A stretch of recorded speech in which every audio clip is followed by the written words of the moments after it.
मुख्यमंत्री दौरा.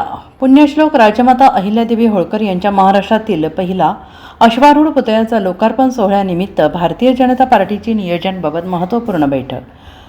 पुण्यश्लोक राजमाता अहिल्यादेवी होळकर यांच्या अश्वारूढ पुतळ्याचा भव्य अनावरण सोहळा महाराष्ट्र राज्याचे मुख्यमंत्री देवेंद्रजी फडणवीस यांच्या हस्ते 15 डिसेंबर 2025 रोजी आयोजित करण्यात आला आहे. आणि याच पार्श्वभूमीवर आज आमदार सुधीरदादा गाडगीळ यांचा जनसंपर्क कार्यालयात भाजपा कोर कमिटी प्रमुख पदाधिकारी यांची महत्त्वपूर्ण बैठक घेण्यात आली.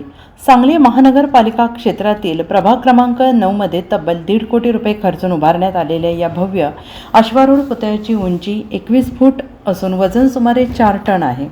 राजमाता पुण्यश्लोक अहिल्यादेवी होळकर यांचा अश्वारूढ स्वरूपातील हा महाराष्ट्रातील एकमेव पुतळा असल्याने या स्मारकाला विशेष महत्त्व प्राप्त झाले आहे. यावेळी आमदार सुधीरदादा गाडगीळ, संघटन मंत्री मकरंद देशपांडे, माजी आमदार दिनकर पाटील, माजी महापौर संगीता खोत, महिला शहर जिल्हाध्यक्ष स्वातीताई खाडे यांच्यासह पदाधिकारी आणि कार्यकर्ते उपस्थित होते. Bureau report SBN Marathi, Sangli.